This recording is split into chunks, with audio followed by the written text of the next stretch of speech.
İnsanıq, həyatdır. Ailəmizi itirə bilərik, doğmalarımızı itirə bilərik. Biz özümüz ana, ata ola bilirik cəmiyyətimizin evladlarına. Buradır. Hansı? Düz gedin. Solda var. Bu bina. Hə.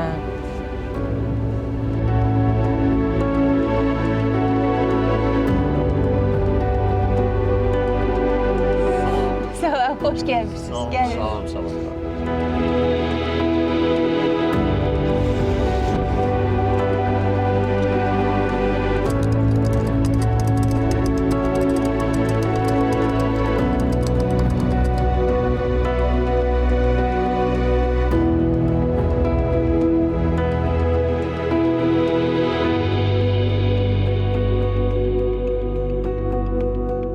Keçmişimiz o qədər həyatın soyuğundan ibarətdir ki, bugünkü soyuq da üst-üstə düşdü.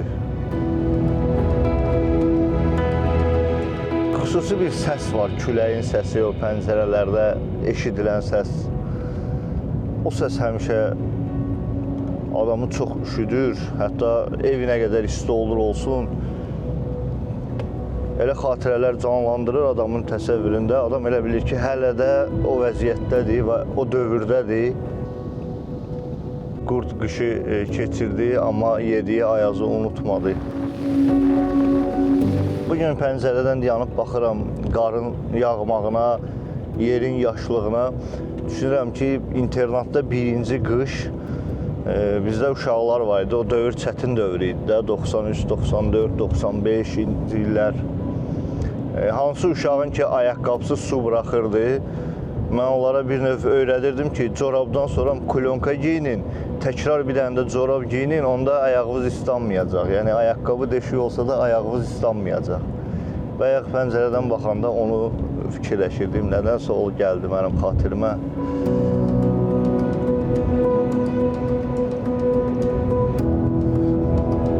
Siz təsəvvür edin ki, indi qışlar nə keçir ki, bu bütün qış boyu, il boyu demək olar ki, birinci dəfədir belə bir qar yağır. Amma həmin illərdə qış çox sərt keçirdi. Yəni, belə qarlı, bundan da qarlı, soyuqlu, şaxtalı günlər çox olurdu. Və o çətinlikdə təbiətin bu amansız, sözün mənasında, əsl mənasında deyərdim ki, amansız cəzasına döz və yaşamağa çalış.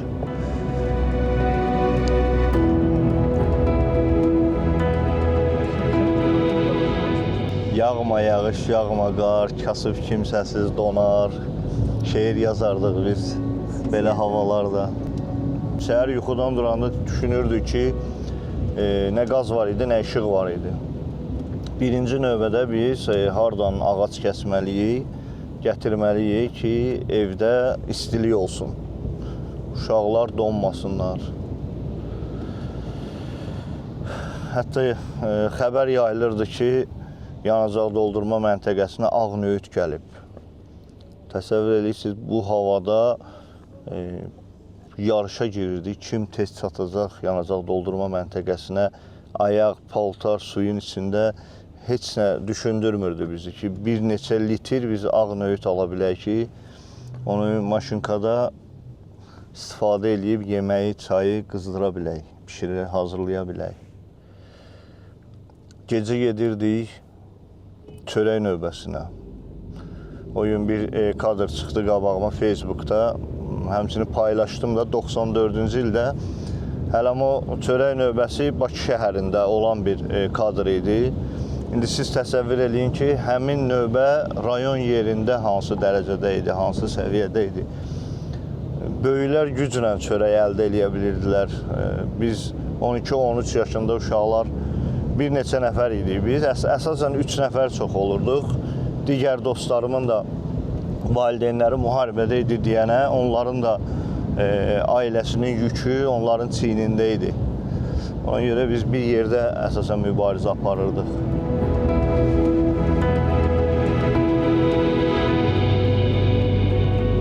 Heç ümid yox idi. Sabaha ümid yox idi, nəinki gələcəyə. oturub fikirləşirdik. Mənim bir dənə düşündüyüm o idi ki, evdə böyük mənəm, mənim üzərimdə böyük məsuliyyət var da. Mən bu məsuliyyəti necə daşıyacağam? Ümumiyyətlə daşıya biləcəmmi? Yarı yolda qalacaqmı? Elə bu düşüncə ilə də Bakıya gəlməyə qərar verdik. Bakını da televizorda görürdük. Gündə 2 saat işıq verirdilər. Saat ardısa 6-8 arası, axşam tərəfi. Bakıya gələndə elə bilirdik ki, televizorda gördüyümüz şəhərlə qarşılaşacağıq. Amma şəhərə çata-çata o qədər də fərqli mənzərə görmədik, yəni cəlb eləmədi bizi. Xəyalımızda qurduğumuz şəhərlə qarşılaşmadıq. Gəldik bu yollarla. Bu yollarla getdik Maşdağaya, internata.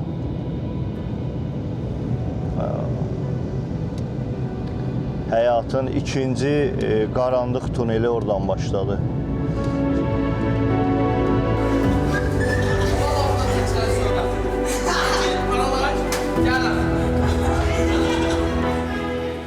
Sizin hekayə hardan başladı? Şamaxı, 5 uşaqlı bir ailə, ata-ana, xoşbəxt bir ailə.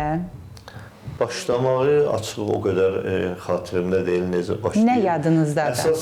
Əsas mənim həyatımın başlanğıcı atam dünyasını dəyişəndən sonra başladı. Müəyyən hərəkətlərimizlə özümüzü böyütməyə çalışırdıq. Elə bilirdik ki, bu cür olsuq daha böyük sayıla bilərik.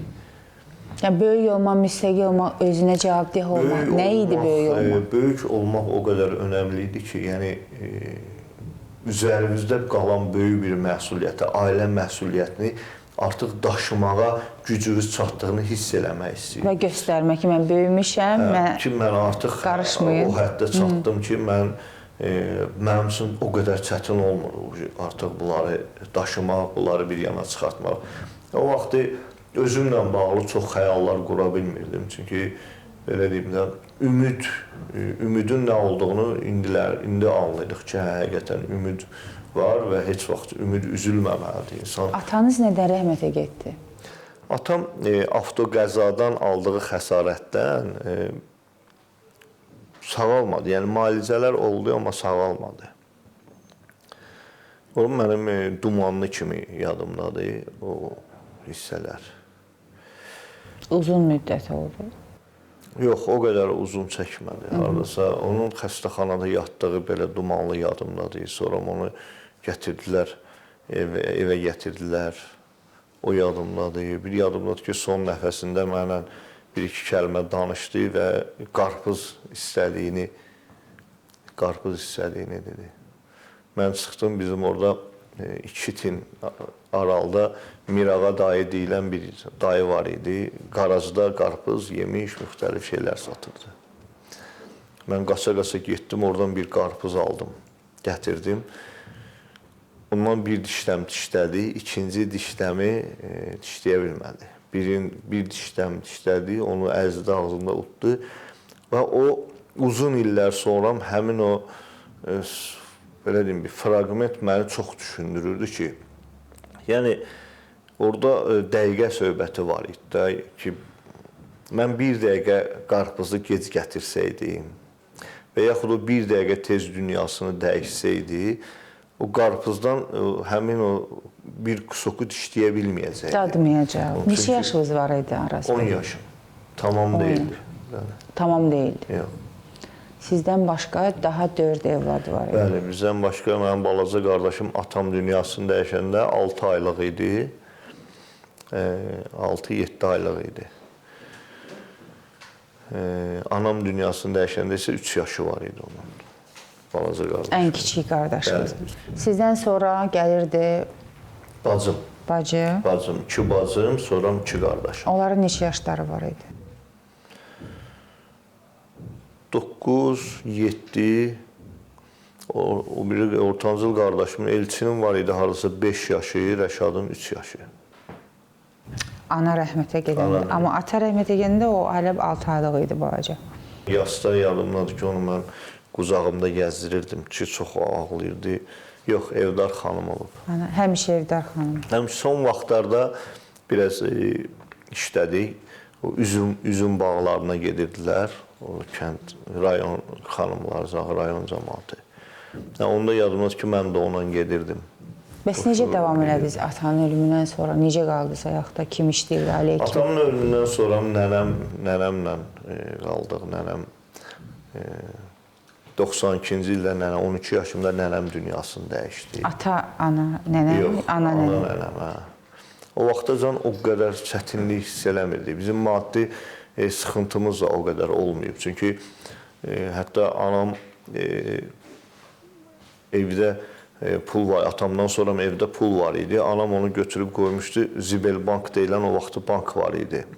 Ora qoymuşdu ki, uşaqlarım böyüyər, onları oxudaram falan. Sonra o pullar batdı. Haradasa bir 7-8 il bundan qabaq deyəsən onu hesabladılar. Hə, onların çekləri qalmışdı bizə, kartikaları. Bir Zayomlar deyirlər. Zayomlar, nəsə. Birdən 1000 nə qədər düşdük, o birisinə də eləncəsinə düşdük. Amma həmin vaxtı, məsələn, o pula ev ala bilərdin, maşın ala bilərdin. Məsələ o idi ki, heç nə yox idi. Heç nə yox idi. Pul çox idi. Mən sizə deyim, mən elə 13 yaşımdan götürüm, pul çox idi. Pul, toylarla biz gedirdik, məhəlləmizdə toylar olurdu, rayonda toylar olurdu. Biz yığışırdıq dostlarımızla, bütün toylara girirdik. O qədər şabaş olurdu o toylarda. Elə olurdu ki, kisəyə, süpürgə ilə süpürüb kisəyə yığırdılar o pulları. Pulun ölən vaxtı idi, milli pulların təzə çıxan vaxtı idi. O vaxtı 1 manatlar çıxdı, sonra 10 manatlar çıxdı, 250 çıxdı, bir nizami çıxdı, 500 manatlar, sonra belə mərhələ-mərhələ. O biri pullar da artıq itirdi. Həmin dövr idi. Amma dükanlar boş idi. Heç nə olmazdı dükanlarda. Bağlanırdı.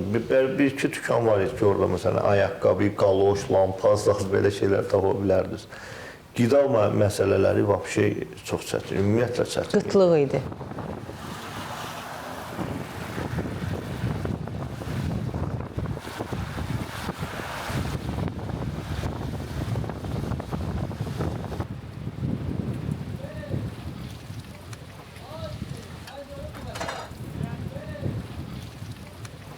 Qış vaxtı əsasən çöl göyərçinləri tuturduq. Günümüz onu ilə keçirdi. Uşaqlarla, nə? Mənim uşaqlıq dostlarım var idi, 3 nəfər. Necə tuturdunuz göyərçinləri? Daşla mı? Damlara, yox, damlara çıxırdıq gecə. O vaxt fanar falan yox idi. O vaxtı çöl göyərçinləri. Çöl göyərçinləri, göy göyərçinlər var. Biz paçka ilə spiçka alırdıq. Onunla əsasən fanar o vaxtı olmurdu. Biz gedirdik, girirdik məktəbə, dərs vaxtı.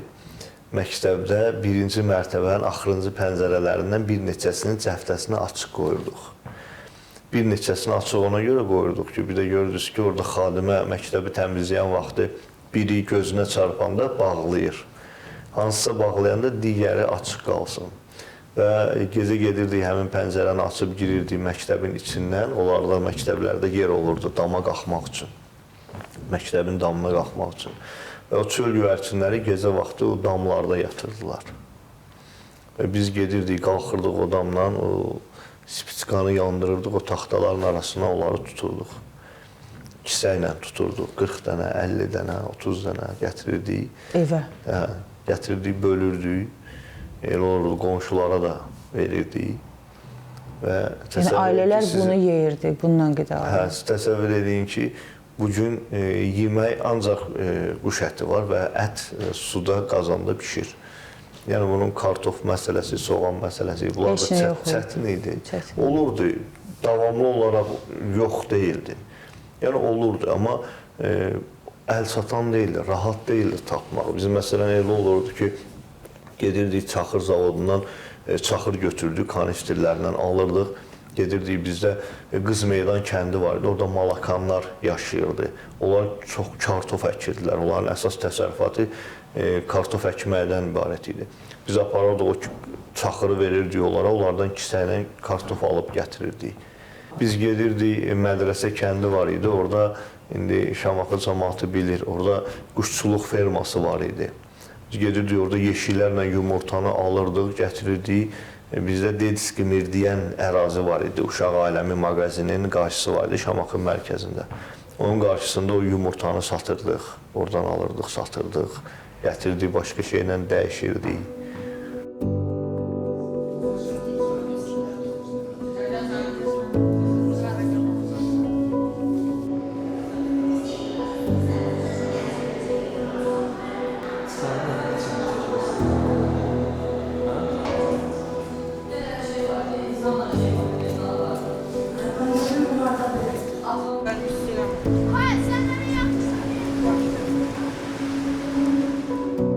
Ananız nədən dünyasını dəyişdi?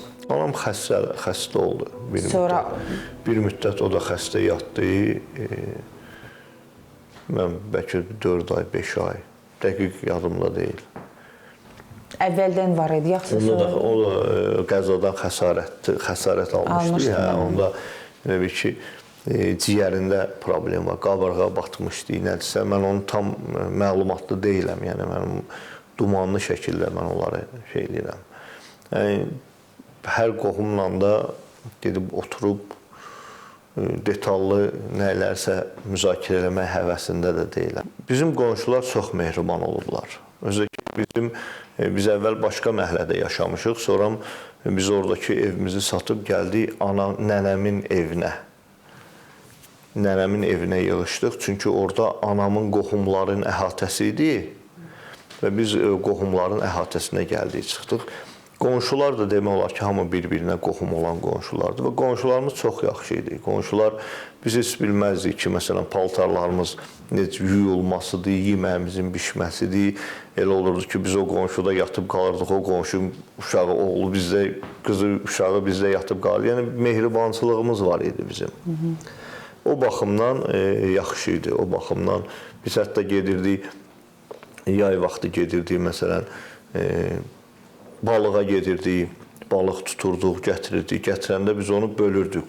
Bilirik ki, bu filankəs xalanın, bu filan qonşularla bölürdük. Əlimizə, hətta biz o çöl göyərçinlərini də gətirəndə biz bölürdük ki, belə formalaşmışdı, belə dolanışıq, belə qurulmuşdu. Və ananızı itirirsiniz? Kimin evində? Nənənin evində oldu? Nənəmin evində. Nənə sağdır hələ ki? Yox, nənə də sağ deyil. Nənəm dünyasını dəyişib. Fırsa orada yaşayırdıq. Bizim kim var idi yanınızda? Həmin anda kim var idi ananızı itirəndə? Heç kim. Xalam gəldi. Deməli, qısa bir müddət elənisinə davam eləyəndən sonra uşağıq da, yəni həmin vaxtı Tarzanın kinosu təzə çıxmışdı. AzTV2 deyilən bir kanal var idi. Tamamilə unudulmuş bir kanal. Siz təsəvvür edin ki, axşam ki 2 saat işıq verirdilər, Tarzan həmin vaxtı başlayırdı. Həmin vaxta düşürdü. Biz qaçırdıq evə Tarzana baxmağa. Biraz baxırdıq, o 2 saat tamamında Tarzanın arasında maraqlı bir yerində işıq sönürdü. Çıxırdıq küçəyə, bizim məhəllə çox uşaqlı məhəllə olub. Çıxırdıq küçəyə, qanımız qaralırdı, neyniyək. Bir dəfə getdik, bizə pastansiya, elektrik stansiyası bizə yaxın idi. Bizim məhəllədən biraz 400-500 metr aralıda idi. Getdik bir dəfə ki, qışqırdıq ki, ay dayı, işığı yandırın falan filan. Çox şeylədik. Bunlar çıxdılar, bizə acıqlandılar. Biz başladıq bunlara daş atmağa. Biz daş atandan sonra bunlar işıqları yandırdılar. Biz qaçdıq evə. Qaçdıq kinoyun qalan yerindən. Hardan gedirdisə oradan baxdıq. Səhərsi gün yenə həmin vaxtı işıq sönəndə yenə yığışdıq, gəldik pastansiyaya. Ay dayı başladıq daş atmağa. 3-4 dəfə belə işıqların yanmasına nail olduq. Bizim uşaqlardan birin, məhəllə uşaqlardan birin əlində məftil var idi. Onu fırlayıb atanda toklara dəymişdi, iskra vermişdi. Orada zamkaniya falan olmuşdu. Bunlar səhərsi günü, axşam şöbənin polislərinin hamısını orada yerləşdirərlər, işıqları söndürərlər. Biz də çıxmışıq, indi gedirik daha gedək, işıqları yandıraq. Elə gəlib ora çatdıq ki, biz başlayaq onlara daş atmağa, bunlar işığı yandırsınlar. Bir də görürük, tutatut başladı. Onlar bizim üçün tələ qurublar. Tutatut başladı. Qaçan qaçdı, bir 4-5 nəfərimiz tutuldu. Səhər saat 10 idi. Çıxdım tinə, gördüm o vaxtı UAZ maşınlar var idi də. Kimləri ki o 4-5 nəfəri aparıblar, onlardan öyrəniblər digərlərini, kimlər olub. Bir-bir yığırlar hamısını. Məni də atdılar, apardılar, yığıblar biz otaqlara. İndi hamısının valideynini çağırırlar. Çağırırlar, kimi cərməliyirlər, kimi necə. O yuxarıdan xəbərimiz yoxdur. Valideynlər gəlir. Bir xeyli vaxtdan sonra hərə öz uşağını götürür, çıxır gedir. Növbə mənə çatanda polislər baxdılar ki, bizdə heç kim yoxdur. Ata, ana heç kim yoxdur. Dedilər, bu necə mümkün? Necə yaşayırsınız siz? Deyəsən, özümüz yaşayırıq. Onda gəldilər bizim evə. Onda yetkinlik yaşına çatmayanlar üzrə polis əməkdaşları olurdu. Gəldilər, dedilər ki, yox, belə yaşamaq olmazdı. İcra hakimiyyətindən nümayəndə də gəldi. Dedilər ki, belə qalmaq olmaz. Ya kimisə himayəsinə girməlisiniz, ya da sizi internatda dövlət himayəsinə aparmalıyıq.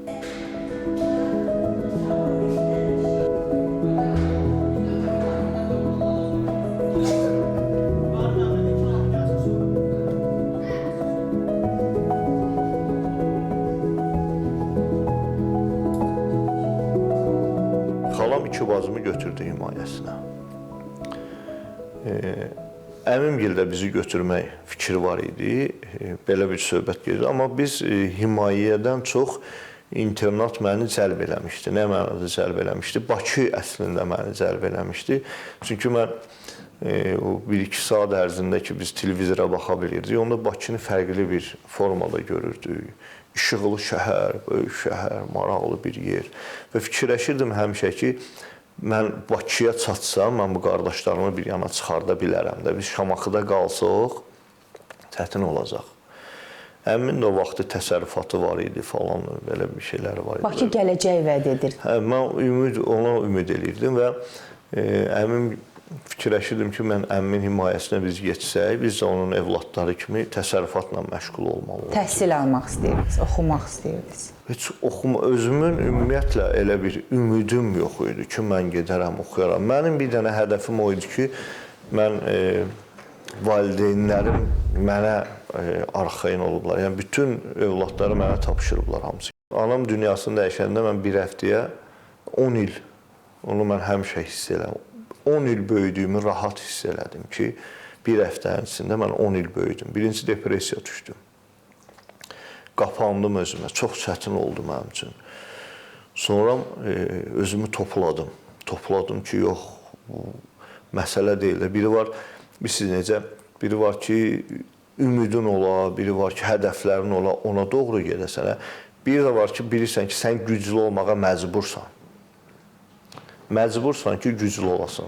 Başqa heç bir seçimin yox. Seçim yoxdur, yox. Hətta insan tək olsa fikirləşər ki, əşi, da yoruldum. İnsan bezənlər də olur, hətta canından bezənlər olur. Amma o da sənin üçün bir çıxış yoldur. Çünki tək deyilsən. Tək deyilsən, harda qırılar, harda batar məsələsi deyil. Öhdəliyin var. Öhdəlik var. Və bizə dedilər, internat çətindir, orada sizi döyürlər, döyəcəklər, dava eləyəcəksiniz. Amma biz məhəllədə onsuz gündə dava eləyirik. Bizim məhəllə Şuluq məhəllə olub, Şamaxının Quşçular məhəlləsi, çox uşaqlı məhəllə olub, belə deyim, qaynayan məhəllə olub. Bir yerdə qalmazdıq. Biz o qədər hərəkətdə olardıq gün ərzində. Şamaxının bazara gedərdiniz, bizi görərdiniz. Avtovazala gələrdiniz, bizi görərdiniz. Biz bir arayıb başladıq, gemotekin deyilən bir şokolad var idi, vitamin idi, nə idisə. Ondan gətirmişdilər, biz ondan alıb aparıb avtovazalda satırdıq. Dayanmırdıq bir yerdə, yəni. Yay vaxtı yaxşı idi. Yay vaxtı meyvə yetəri qədər meyvə. Səhər dururduq, çıxırdıq. Bizim Gülğuz xala var idi, onlara tut ağacından tutu yeyirdik, doyduq, bu bizim səhər yeməyimizi. Digər meyvələr var idi, balıq tutmağa gedirdik, çaya gedirdik, dayanmırdıq bir yerdə. Qış çox çətin olurdu. Qış birinci işimiz o idi ki, səhər nəsə ağac, odun, ağac tapmalıyıq. Uşaqlar deyəsən azdır. İçəridədir. Hamısı içəridədir, soyuq, necə qarla oynamırlar. Başqa adamlar da belə.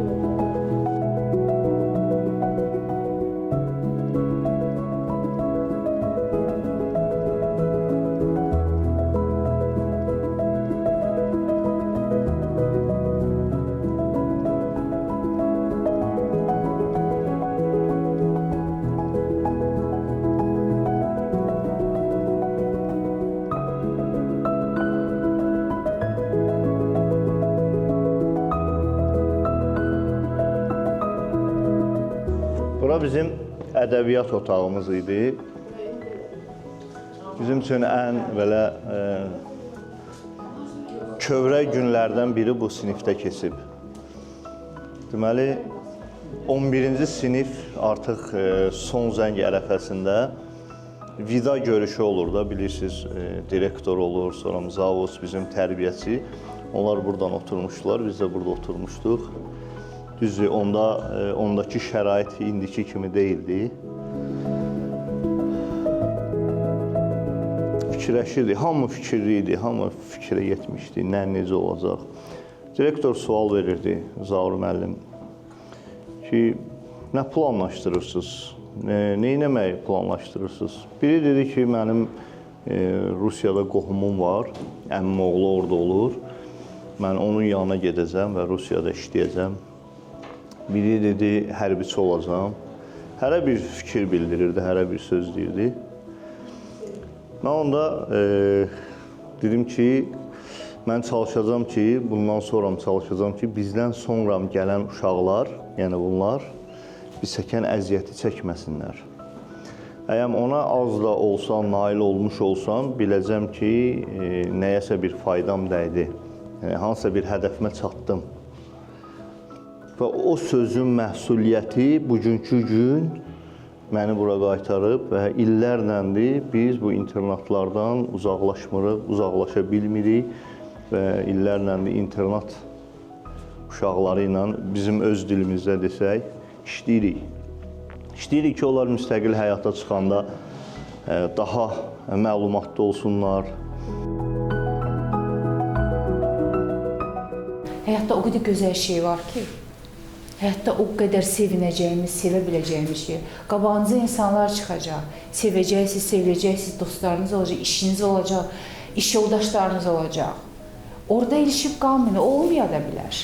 Heç nə və heç kəs sizdən daha önəmli.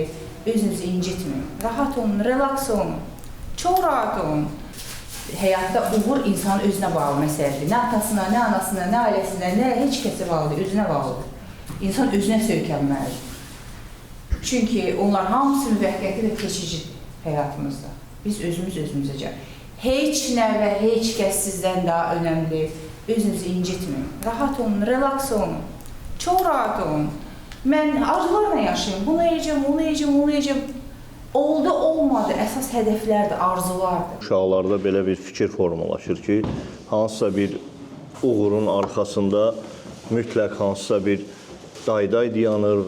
Sıfırdan öz zəhməti ilə, özünə güvənərək addımlayıb nəticə əldə edənlərdir ən uğurlu insanlar. O cür uğurlar həmişə inkişafa doğru gedən uğurlar olur.